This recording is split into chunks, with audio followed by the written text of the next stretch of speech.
ભારતીય ગૃહિણીઓના રસોડાનું બહુ માનીતું એવું મસાલા વર્ગનું એક અદ્ભુત તત્વ છે જેનું નામ હળદર છે. હિન્દીમાં એને હલ્દી કહેવામાં આવે છે અને અંગ્રેજીમાં ટર્મરિક તરીકે એની બહુ મોટી ઓળખાણ છે. હળદર વિશે મારે આપને જે વાત કરવી છે એ ટૂંકી વાત છે, પણ અતિ રોચક અને ખૂબ જ આપણા જીવનમાં ઉપયોગી છે. આપણી ગૃહિણીઓ એના રોજિંદા વપરાશમાં શાક, દાળ, ભાત કે બીજા કોઈ પણ વ્યંજનો કરવા હોય તો હળદરનો છૂટથી ઉપયોગ કરતી હોય છે. હળદરનું ઉત્પાદન ખાસ કરીને મહારાષ્ટ્રમાં થાય છે, દક્ષિણ ભારતમાં થાય છે, બંગાળમાં પણ થાય છે અને એ પોતપોતાના એ ગામના આધારિત એના નામ છે. આપણે ત્યાં હવે આપણા સૌરાષ્ટ્ર અને ગુજરાત અને ખાસ કરીને નર્મદા કાંઠે પણ હળદરની મોટી ખેતી થવા માંડી છે. અમરેલી જિલ્લાના ધારી તાલુકામાં પણ એની ખેતી થાય છે. આ હળદર વિશે મારે આપને જે વાત કરવાની છે કે આપણા શરીરમાં જે અસંખ્ય રોગ થાય છે અને એમાં ખાસ કરીને જીવલેણ અને અસાધ્ય એવા રોગ જેને આપણે કેન્સર તરીકે ઓળખીએ છીએ અને આયુર્વેદની ભાષામાં એનું નામ અર્બુદ છે. વિવિધ પ્રકારની ગાંઠો થવી અથવા તો કોઈ પણ આપણા શરીરના અવયવો એનો આકાર અસ્પષ્ટ થઈ જાય અને અયોગ્ય થઈ જાય અને વધવા માંડે એને ગાંઠનું સ્વરૂપ ગણવામાં આવે છે. આ હળદરનું મુખ્ય કામ આયુર્વેદની દ્રષ્ટિએ કેન્સર પ્રતિરોધક દ્રવ્ય તરીકે એનું બહુ મોટું નામ છે. હળદરની એક વિશિષ્ટતા એ છે કે એ એન્ટિસેપ્ટિક પણ છે અને એન્ટીબાયોટિક પણ છે. હળદર શરીરના ચામડીના કોઈ પણ રોગમાં અને ચામડીને યથાવત કરવા માટે એનો બહુ બહોળો ઉપયોગ કરવામાં આવે છે. હળદરનો લેપ પણ શરીરે કરવામાં આવે છે અને હળદરના વ્યંજનને અલગ ઔષધિઓમાં મેળવી અને ચામડીના ફૂડા, ફોસલા, કોઈ પણ પ્રકારના એવા ડાઘ કે ખીલ પછી રહી ગયેલા કાળા ડાઘ એને દૂર કરવામાં પણ હળદરનો ખૂબ વ્યાપક પ્રમાણમાં ઉપયોગ થાય છે. હળદર આપણા પેટ, શરીર અને આંતરડાના મૂળભૂત કોઈ પણ પ્રકારના રોગ હોય એને નિરોગીતા આપવા માટે પણ હળદરનું બહુ મોટું કામ છે.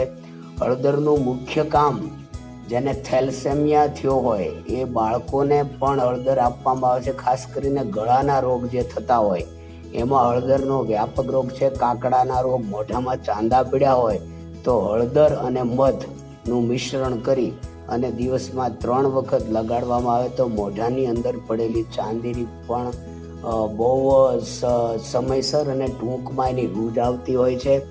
હળદરની એક બહુ ઉત્તમ વિશિષ્ટતા એ છે કે આ શરીરમાં આપણને ક્યાંય વાગ્યું હોય, સોજા ચડ્યા હોય અને કોઈ પણ પ્રકારે એના સોજા ઉતરતા ન હોય તો કુંવારપાઠાનું લાસરું લઈ એનો ગર્ભ કાઢી અને એને ખરલમાં હળદરની સાથે કાલવી અને એને ખરલ કરી અને એને લગાડી દેવામાં આવે અને માથે રૂ ચોંટાડી દેવામાં આવે તો એ 2-3 દિવસમાં એના સોજા પણ ઉતરે છે અને શરીર બહુ સ્વસ્થ થઈ જાય છે.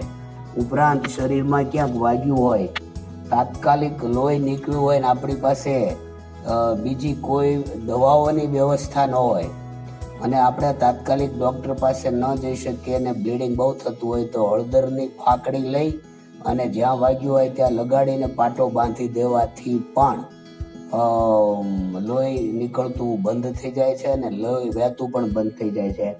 આ ઉપરાંત હળદરની એક બહુ ઊંચી ઉપયોગિતા એ છે કે આપણે અત્યારે આજકાલ થાઇરોઇડ નામનો રોગ બહુ જ વ્યાપ્યો છે. ખાસ કરીને થાઇરોઇડને આમ તો એક મનના કારણ સાથે સાંકળવામાં આવ્યો છે, પણ શરીરમાં અનેક ઉપદ્રવો થવાને કારણે અને એ રોગની ઉત્પત્તિ થાય છે તો આયુર્વેદની દ્રષ્ટિએ અન્ય દ્રવ્યોની સાથે હળદરનું નિત્ય સેવન અને હળદર અને સિંધાલુના કોગળા કરવાથી પણ થાઇરોઇડની શાંત થવાની પ્રક્રિયા વધી જાય છે અને થાઇરોઇડ મટવા ઉપર જાય છે. હળદર એ એન્ટીસેપ્ટિક અને એન્ટીબાયોટિક તો છે જ, પરંતુ કફના તમામ રોગને શાંત કરનારી છે. હળદર અને મધ ચાટીએ તો ઉધરસનું પણ શમન થાય છે, શરદીનું પણ શમન થાય છે, અરુચિ પણ મટે છે અને મંદાગ્નિ પણ મટે છે. ફેફસામાં ભરાયેલા કફને પણ હળદરનું સેવન કરવાથી દૂર થવામાં સહાયતા મળે છે.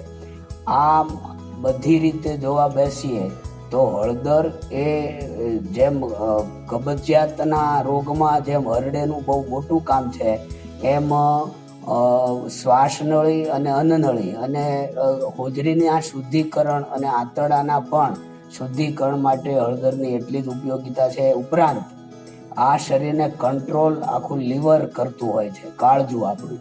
તો કાળજાને નિત્ય નિરોગી રાખવા માટે હળદરનું નિત્ય સેવન આપણે કરીએ, અને હળદર નિત્ય સેવન કરવા માટે ગરમ કરેલું ગાયનું દૂધ અને એની અંદર 1 ચમચી ભરી અને હળદર આપણે પીએ તો એ શરીરમાં ત્રિદોષ નાશક, શામક, ગુણકારી કામ કરે છે અને ત્રિદોષનું શમન થાય છે. નિત્ય દૂધની સાથે હળદરનું સેવન કરવા વાળાને પણ કોઈ પણ પ્રકારના રોગ થતા નથી. માનસિક શાંતિ પણ હળદરના સેવનથી પ્રાપ્ત કરવામાં ખૂબ સહાયતા થાય છે. આ રીતે હળદર આપણા મસાલા વર્ગની સાથે આપણા શરીરના રોગો ઉપરાંત આપણા પાલતુ પશુઓ અને પ્રાણીઓને પણ નિરોગી રાખવા માટે અને ગોળની સાથે એનું સેવન કરવામાં આવે તો પણ ખૂબ ઉપયોગી છે. આ રીતે હળદરની મહત્તાની મેં આજે આપને થોડીક સરસ મજાની વાત કરી.